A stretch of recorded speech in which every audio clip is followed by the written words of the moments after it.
Hi, my name's Eric Hayes. I am by no means a Bible scholar. However, with the way things in this world are headed, I felt compelled to research the prophecies of the end times. I'm a retired truck driver that lived a carnal life. I was brought up in a Christian home, but tended to let the world sway me. But as I paid attention to the world, some of my old teachings came back to me. And this is what I found.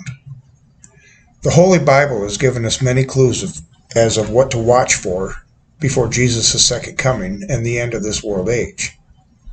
In this video series, I'll be going over many of these clues, expanding on them to give you more insight as to what to watch for. I will try to keep each video as short as possible. When there are lengthy passages of Scripture, I'll break it up into multiple videos. The Bible doesn't lay things out for us in a typical fashion. A lot of times you'll have to figure out these things by reading and piecing the puzzle together. There are three sections to the end times: the beginning of the birth pangs, the tribulation, and the second coming.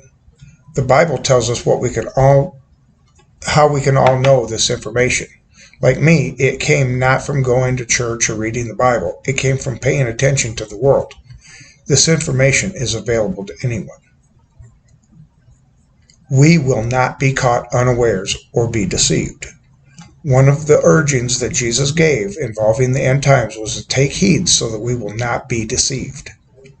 Matthew 24:5 says, "For many will come in my name, claiming I am the Messiah, and will deceive many." Matthew 24:11 says, "And many false prophets will appear and deceive many people." Matthew 24:24 through 26 says, "For false messiahs and false prophets will appear and perform great signs and wonders to deceive, if possible, even the elect. See, I have told you ahead of time. So if anyone tells you, 'There he is out in the wilderness,' do not go out. Or 'Here he is in the inner rooms,' do not believe it." If we understand what is going to take place before the return of Jesus, it will prepare us for the lies that will be widespread. We will also not be caught unawares when we see certain signs and events happening, as God has provided us with His Word beforehand.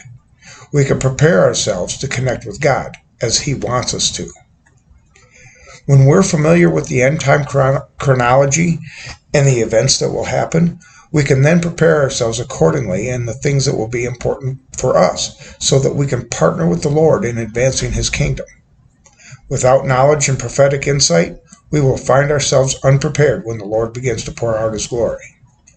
As I mentioned, there are three distinct prophetic sections to the end times. Scriptures describe three distinct prophetic time frames in the end times. We clearly find these when comparing Matthew 24 with 1 Thessalonians 5:2 through 3 and Daniel 9:27. 1 Thessalonians 5:2 through 3 says, "For you know very well that the day of the Lord will come like a thief in the night. While people are saying peace and safety, destruction will come on them suddenly as labor pains on a pregnant woman, and they will not escape." Daniel 9:27, "He will confirm a covenant with many for 1 7. In the middle of the 7, He will put an end to sacrifice and offering. And at the temple He will set up an abomination that causes desolation, until the end that is decreed is poured out on Him." These three prophetic time frames are the beginning of the birth pangs and the rapture of the saints, the final 7 years of human history, which includes counterfeit world peace and safety and the Great Tribulation, and then the third is the second coming of Christ, leading to the establishment of the millennial kingdom. In the next video, I'll be starting on these three time frames.